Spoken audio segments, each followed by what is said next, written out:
Friday night, July 24th, 7 to 10 p.m. at the $1 Million Theater downtown. Party with Jimmy Franzo! It's on Broadway. You're going to see, as our headliner, Monique Marvez. It's going to be a night of love and laughter. My mom's coming down, my sons are going to be there, and you're cordially invited. Yeah. Are you taping, baby? Hey, it's Troy Casey, Certified Health Nut, here with my good buddy Jimmy Franzo.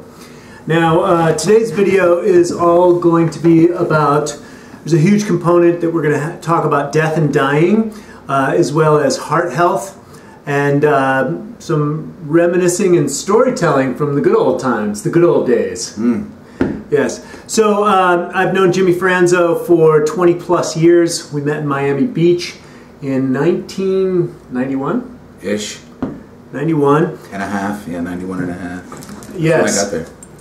Yes, and so, and do you remember the story how we met? Tell it. So, I had been living on the beach since 1990, in January of 1990. And Jimmy came down and he was running the door. And he was, you know, a new guy, and I saw that he was with my buddy Steve Wheelock, and I was like, you know, who's the new guys? And my buddy Wolfgang had already connected with you, and you were letting him in the clubs and stuff. But I got the "who are you" situation from you, and I'm like, who is that guy?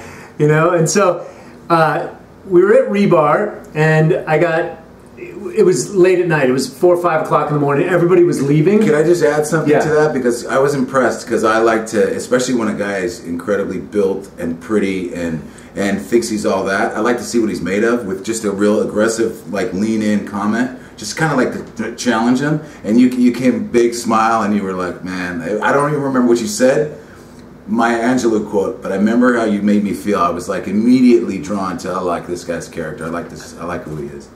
Hell yeah, go inside and get crazy. Yeah, that's what I remember. Man, so, but that night we came out and I tried you again because everyone was out, and I used to have my Cadillac booming system, and there I was. I think Redman came out with a song, and it was sampled by, he sampled Cypress Hill, Time for Some Action. And I was loving the new album, and I came out, it was 5 o'clock in the morning, right across the street from the cop station, and I had the music cranked, and there was people dancing on my hood, and you came over there and you go, can you please turn off the music? And I was like, okay. And I turned it back up, and you came back, and I just kept trying you. I think you came back 3 or 4 times, and you go, if you turn that music up one more time, you're never getting in here. And I said, okay. And then I cranked it.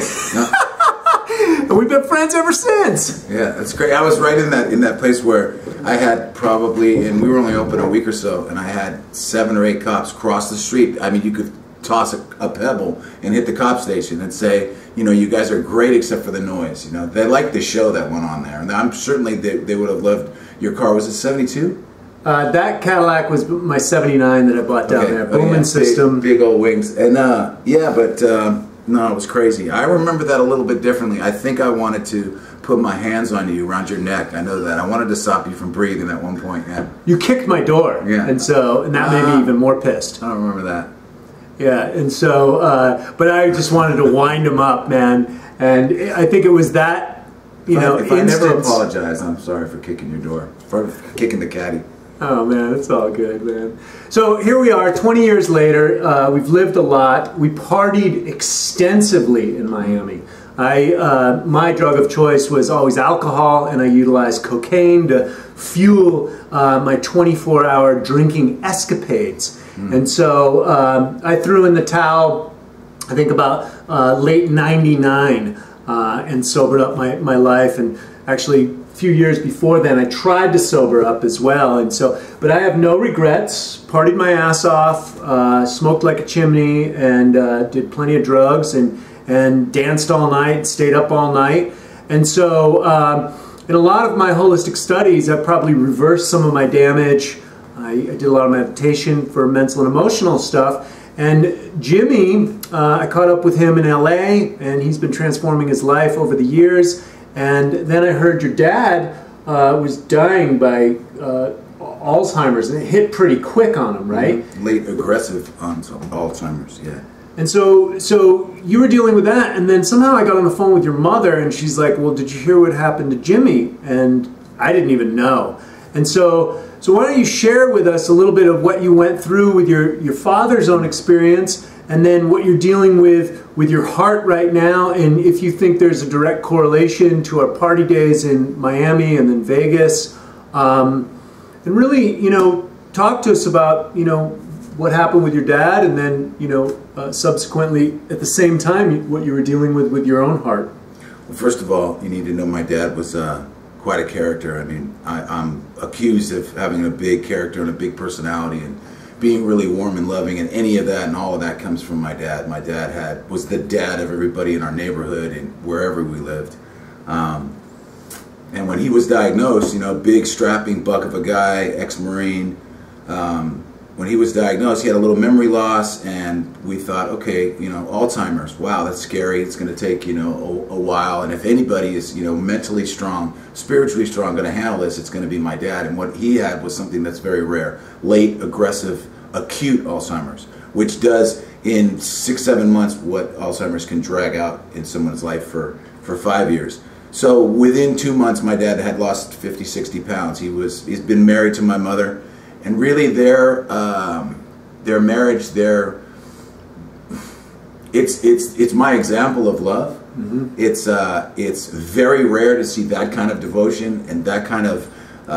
There was the same amount of, from when I was a child until the very end, love and laughter and cuddling and slow dancing around the dining room. I mean, in their 80s, they just loved each other and always put each other first.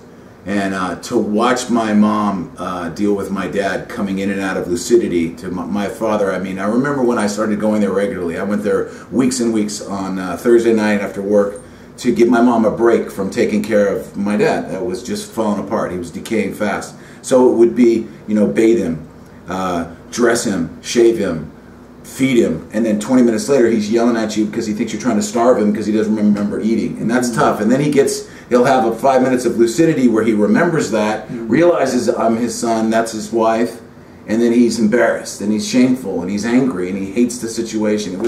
It's a terrible thing to watch happen, and I think that's I think it's part of my condition. I think my heart for I mean, metaphorically, was broken at that point. I remember the drives.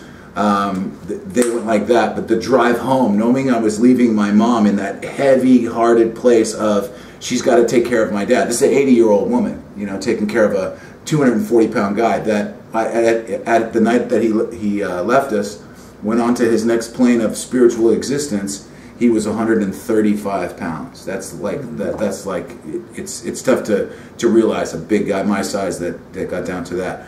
So anyways, during that time, right about in the middle of the 7 months that he had his Alzheimer's, I had been there for a weekend. I wasn't feeling good. I had some chest palpitations and I had some shortness of breath. Mm-hmm. And it wasn't particularly painful. I didn't immediately go to, I'm having heart problems. I thought, you know, maybe I'm having some sort of, it felt like what asthma sounds like, right? Right. And you wouldn't have been able to move my chair over so easily a few months ago. I was much heavier. But so I thought, maybe I gotta go get myself checked out. So I was with a dear friend, and he drove me straight from Vegas to where my parents were retired, to St. Joe's, and within a matter of 4 hours, I mean, they admitted me immediately.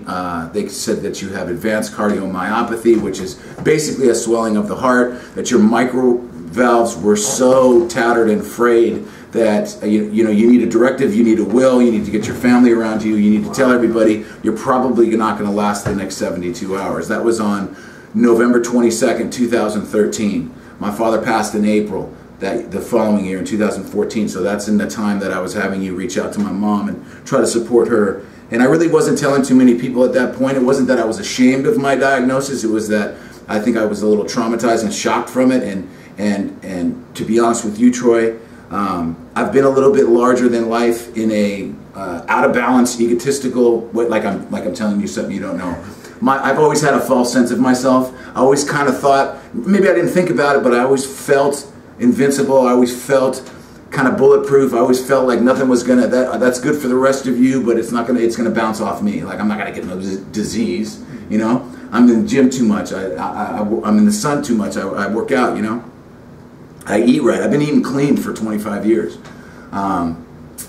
So anyway, so and I see that now. I mean, he's got his heart conditioning that he's dealing with, but he's extremely healthy. I mean, he looks like Jimmy Franzo. He looks and sounds, and you know, and it must be a duck. No, it's Jimmy Franzo. I mean, it's completely here. He's just got a little mechanical box that keeps his heart beating, but it's completely Jimmy Franzo. That strong spirit. You know, yeah, you had an ego. Everybody's got an ego. I think that's a misused word. But the spirit of Jimmy Franzo, which was what everyone loved, man. The parties that we held in Miami and then subsequently in Vegas and San Francisco, I mean, it was the spirit that you brought forward and to help everyone play at a higher level. And I think that's really what everybody enjoyed about you. So go ahead, carry on about, you know, your experience with your dad and then with your own heart.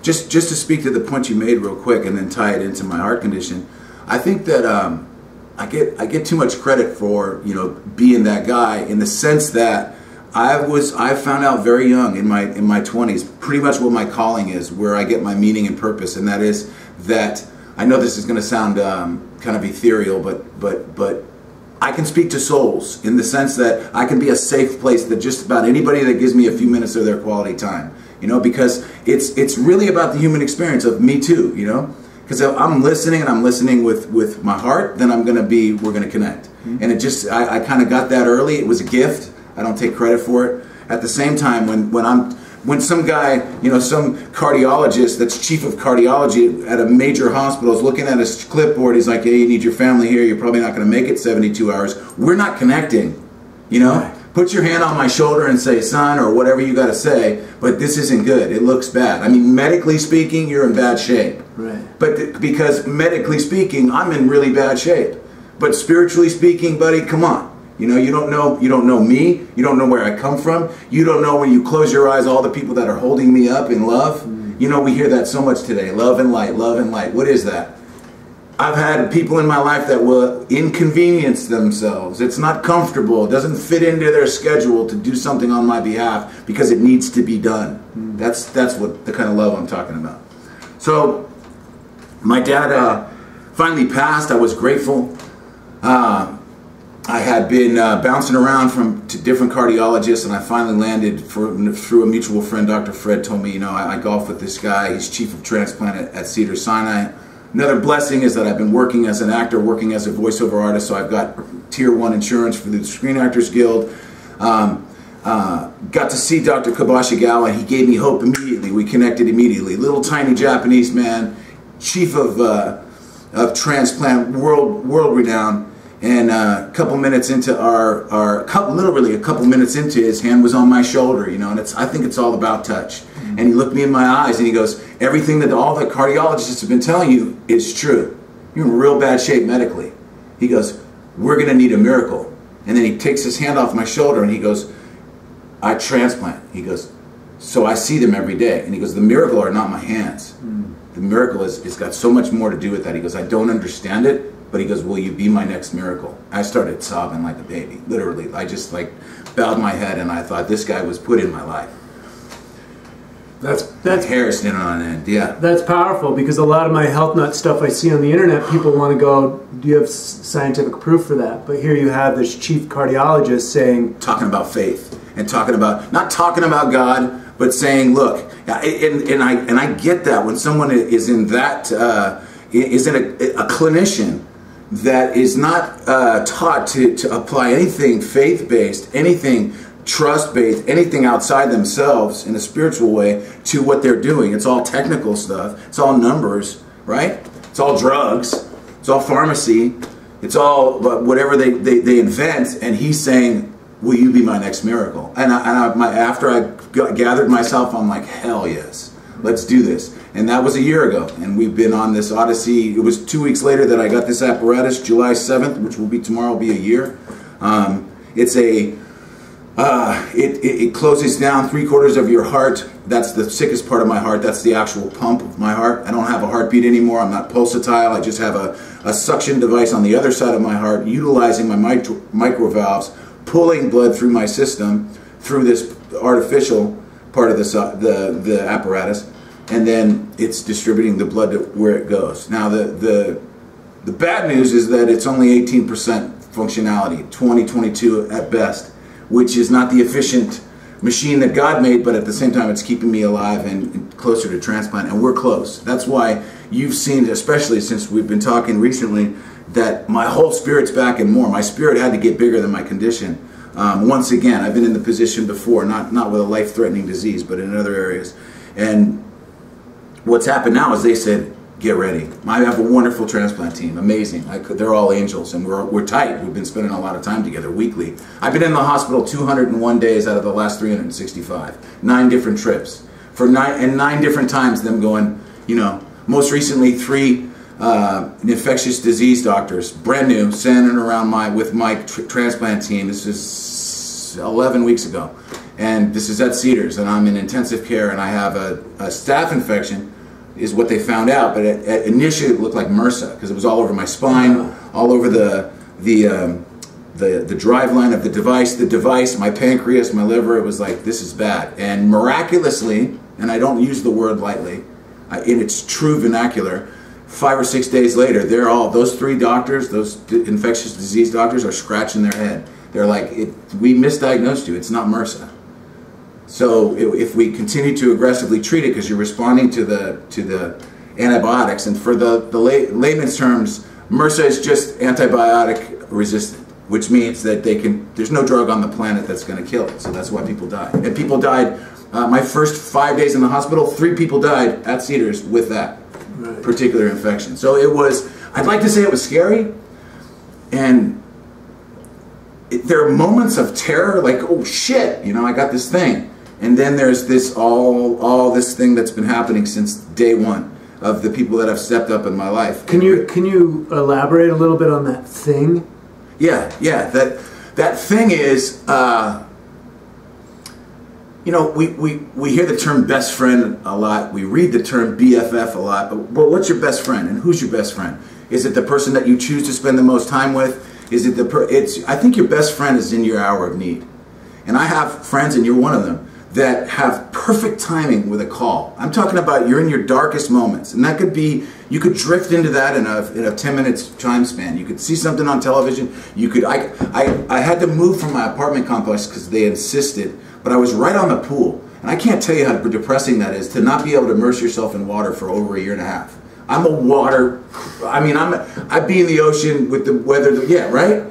Can you imagine, I can't even take a shower. I have to, you know, get my head wet. This apparatus goes into a bag. I got to make sure it doesn't get wet. I've got to dry this carefully. I've got to change my dressing every day, every time I take a shower. So I'm looking at the pool, and I can get myself into a funk. And my girl Tina calls me. I call her my sister. She basically, we're in her home right now. Her and her husband, her wonderful husband. By the way, my transplant team insisted on a on a Thursday night, 6 months ago, you've got to live with somebody. You can't live alone anymore.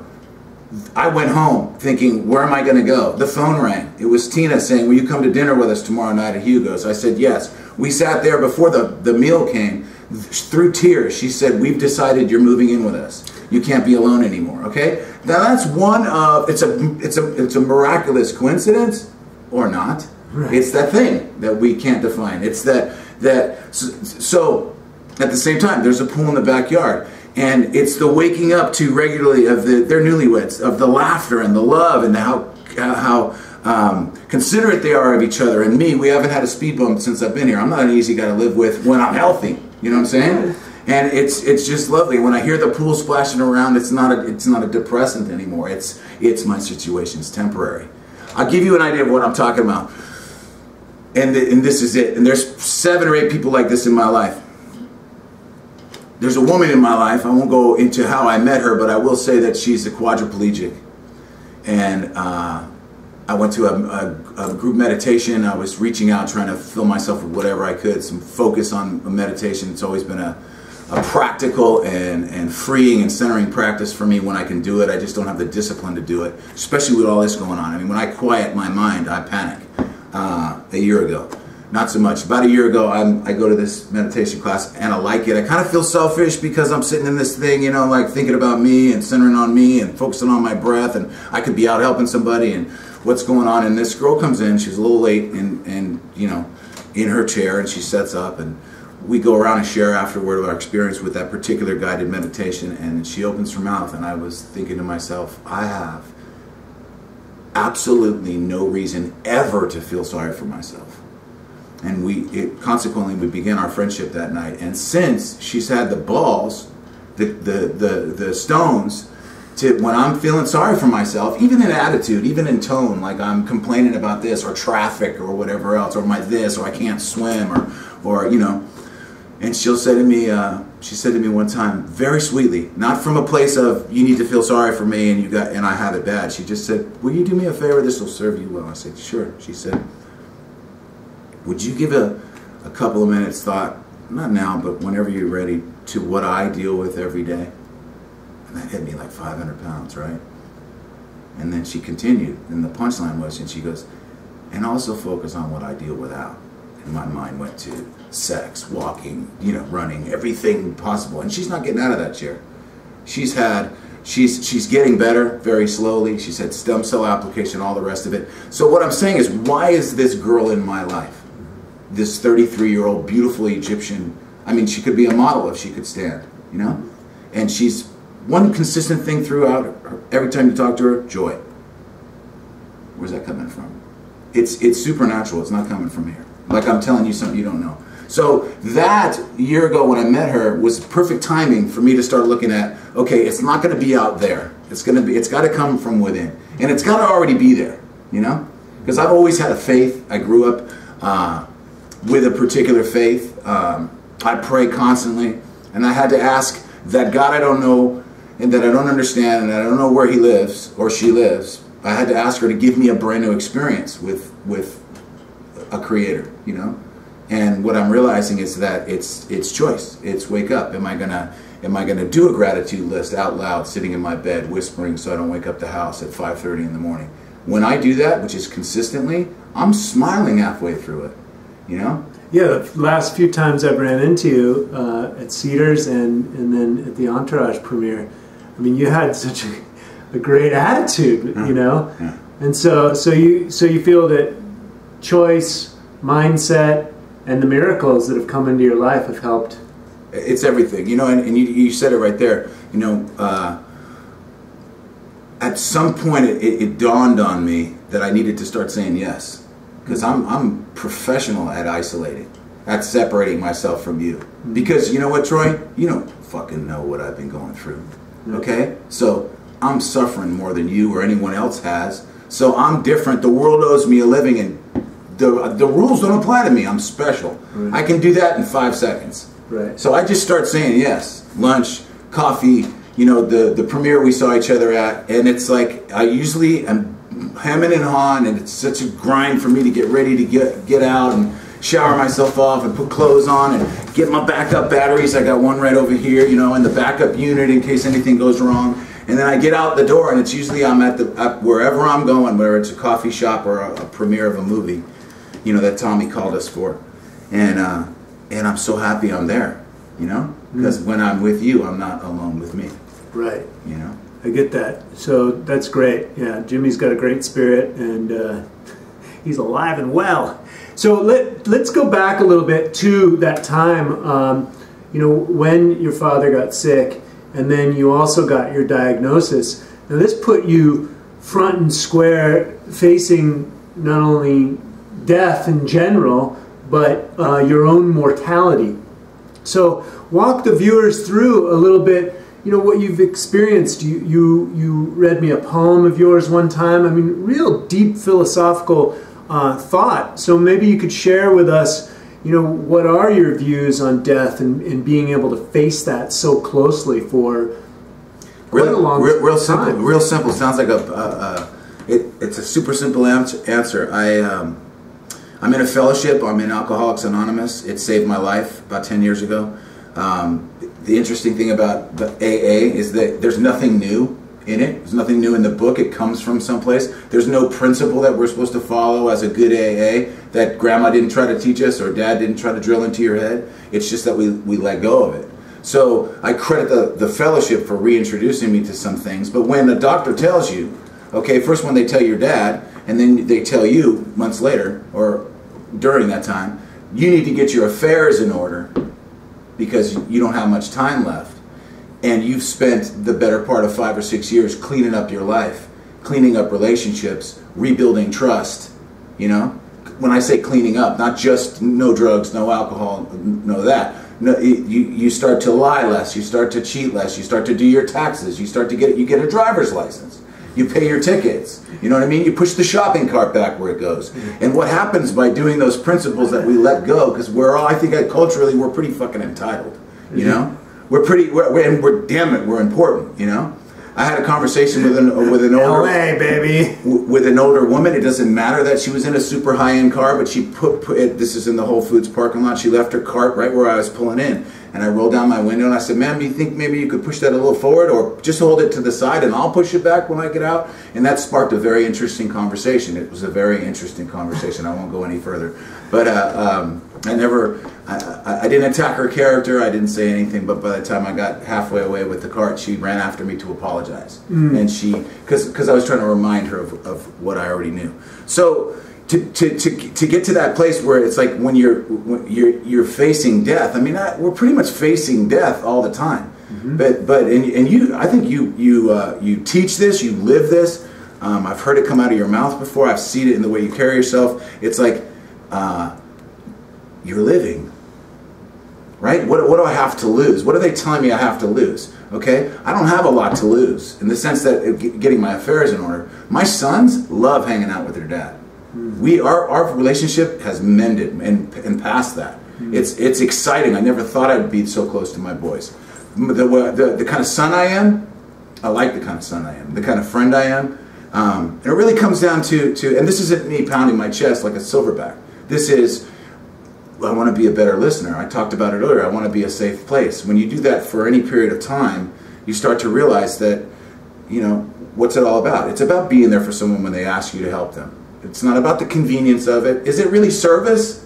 Is it really being there for someone when it's attached to being convenient or being comfortable, right? So it's when I regularly do that, it has to be a part of every day, or I don't have any real meaning and worth. So I even when they told me initially about I was gonna, you know, this is it, it's over. I thought, you don't think about your legacy if you're a guy like me. You think, how can I find meaning and purpose in this moment right now? Biggest thing that's happening in my life is that very soon there's going to be a transplant that happens, and I'm going to get a brand new start, and I'm going to have a brand new job. I've been asked to be an ambassador at Cedars-Sinai, and that simply is, I mean, it sounds really important, right? I'm not going to have to dress nice or anything. I can go in sweats straight from the gym, but I'm going to go from room to room to room on the cardiac, very, very serious, intensive care and waiting for a transplant. Heart patients that will be where I've been, which is terrified and wondering how they're going to get their affairs in order, and told that if you don't get a transplant in soon, you're probably going to pass on. And I'm going to go sit with them, and I'm going to open my, see that scar? It's going to be even deeper and newer, and I'm going to show them my scar, and I'm going to take their hand if they'll let me, and I'm going to tell them it's going to be okay, because it's going to be okay. You know? That's going to be my job. I can't wait. I can't wait. I'm kind of doing it now, in the sense that I'm preparing myself to do it now, you know? So, Jimmy, how does it feel to be faced with that? What does it feel like?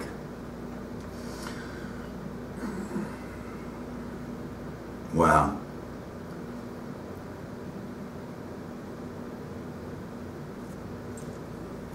It's not particularly, it's not a bad thing to be faced with, because, and you've come to this, I was with you when you came to a point in your life where you knew there had to be some changes. So I like to look at it like this. How did it feel to know, okay, you're given some news. The most frightening thing is what's going to happen now in the next few days and hours and weeks was going to happen over a period of about 20 years anyway.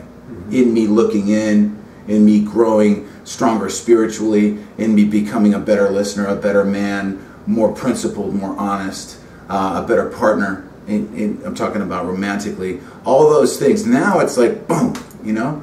Let's strip you of all that bullshit because none of that matters, you know?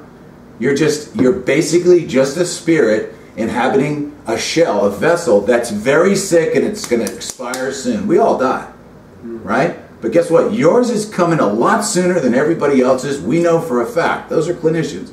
Those are doctors. Those are the specialists in the field. So how does it feel to have that news and then to go, what am I really about? Right? Have I not operated in spirit? Hasn't that been the strongest thing that I put forth, whether consciously or unconsciously, my whole life anyway?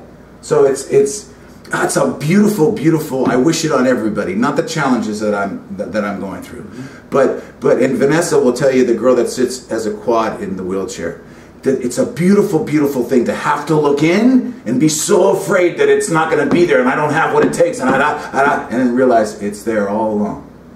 It's okay. Look at this. My hair's standing on end again. It's been there all along. And it's not indigenous to me. It's not that Jimmy's been okay. It's been that I've been loved. I've been properly loved, and I've had affection, and I've had all these things that they're like storages inside. You know? I've had a beautiful life. So facing that mortality, you're saying that facing that mortality is always there. If you choose to look at it like that way, you know? Yeah, and I would tend to agree. I live by the philosophy, and I haven't had your experience, so I don't know on what depth level, and that's why I'm very interested in doing this interview right now, to hear your own personal feelings and experience. However, I do understand the principle that most people, there's love and fear. We can boil down almost all emotions down to love and fear. And you can boil fear down to the root of fear of death. Fear of dying. And we have this whole populace that, doesn't want to vaccinate, is for, pro-vax, pro-choice, people want people on death row to be killed, this, that, and the other thing. But the fact of the matter is people are so afraid of a potential disease or a potential killer coming out of prison or a potential, but the fact of the matter is we're all going to die anyways. And once you become resolved with that on a much deeper level, then you can live a life worth living and giving. Does that absolutely resonate with you?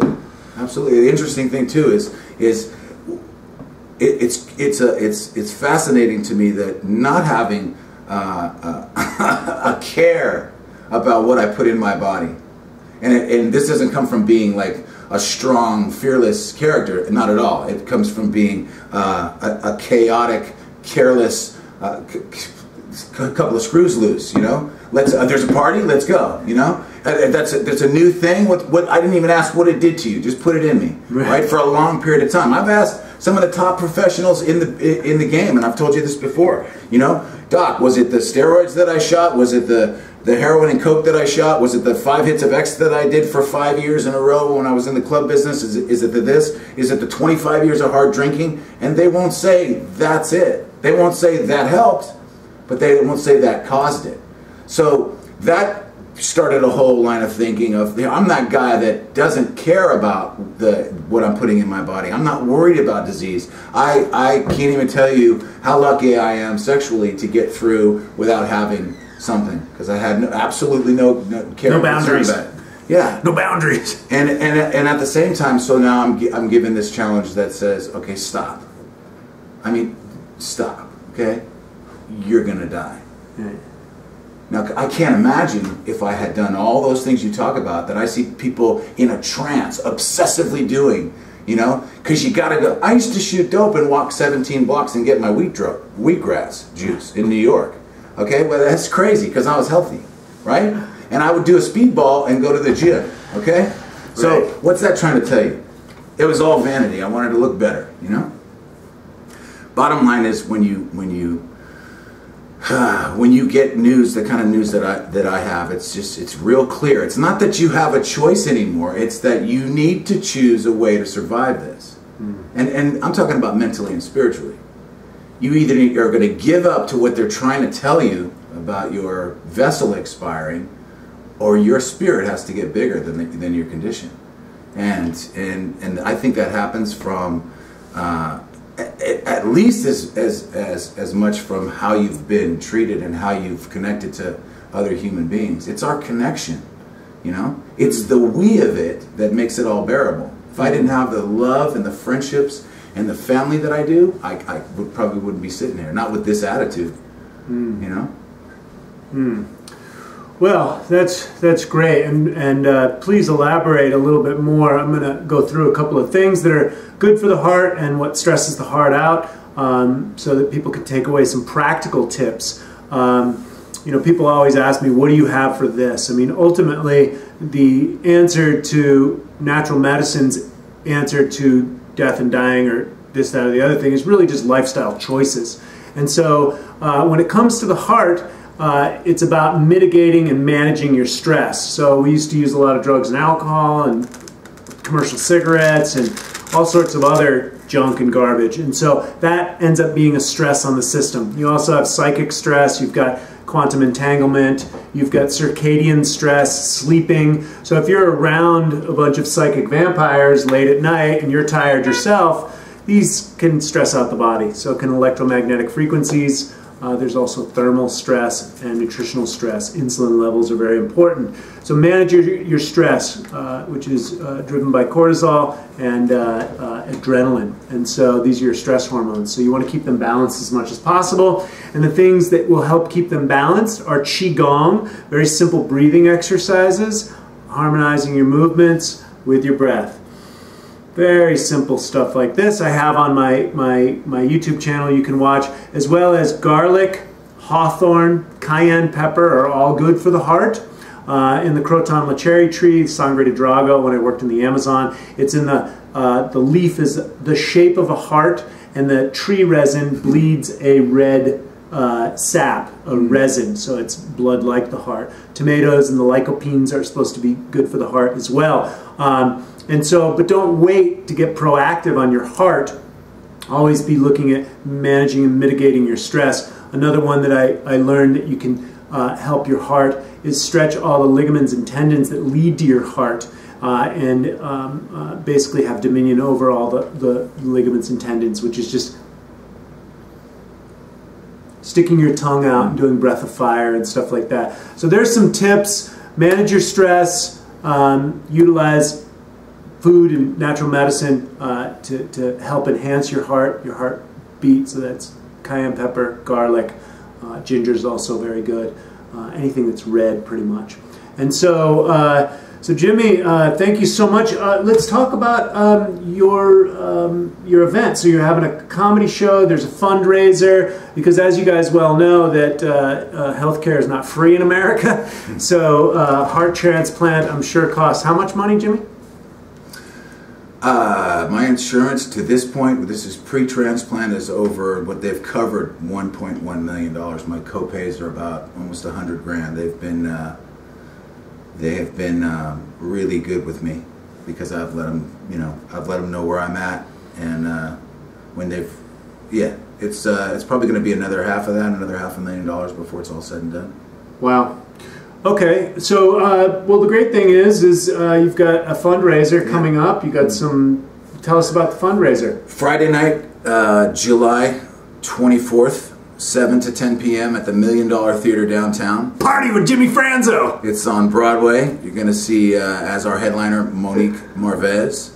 We have Brett Banta opening, and Jake Jacobson and Rob Rose are going to be right in the middle there, and all of them are hilarious in their own ways, and they're donating their time. A-list comedians, really good friends. And Tina Malave, the host of ABC's Eye on LA, she's also my sister. She'll be the host, and there's going to be pretty much everybody that I've ever connected with, or they've all been invited, and it's catching fire. It's going to be a pretty amazing night. It's a $25 cover charge. That all goes towards offsetting the co-pays and the medical costs, and it's just going to be a night of love and laughter. My mom's coming down. My sons are going to be there, and you're cordially invited. Awesome. So are people like Hollywood club promoter, Miami club promoter, Tommy Alastor going to be involved? Yeah. You got, what, Bobby Radical down in Miami? Michael Capone. Michael Capone. How's Michael doing, by the way? He's a trooper, man. He's a soldier. He's dealing with a lot. He's got his physically he's coming around, but his fiance is still struggling. But we're you know, she's in our thoughts and our prayers. And the interesting thing is when you talk to him, there's no doubt in his mind she's going to make a full recovery, and she's coming around slowly. She's had a severe head injury, but he's doing wonderfully. Wow. So Michael Capone, of course, is another kingpin of South Beach nightlife, and so and then Bobby Radical is running down the South Beach Facebook page, and so Chris Pacello, is Chris going to come out here as well? There's a rumor that he's coming out with Joey Cristo. I'm hoping. Yeah. Wow, that'll be great. And so great. Anything else that you want to say? Man, it's good to spend some time with you. It's good to actually sit with someone that I don't have to edit with. Anyway, so again, July 24th, Friday night. It's in a couple weeks. Please come. The website is jfheartfund.com. JF is in Jimmy Franzo, heartfund.com. Check it out. And thank you, Troy. Thanks for your time. Yeah, I love you, brother. Absolutely. Yeah, the heart is 5,000 times more electromagnetic power than the brain. So open the heart, feel the heart. Take care of your heart, guys. You know, enjoy your life, but take care of your heart. And we're all going to die, so you might as well have a great life living it and love as many people as you can. Second that. Jimmy looks and feels great, everyone. So hopefully we'll see everyone out in July. Thanks, man. Yeah, brother. Yeah, man.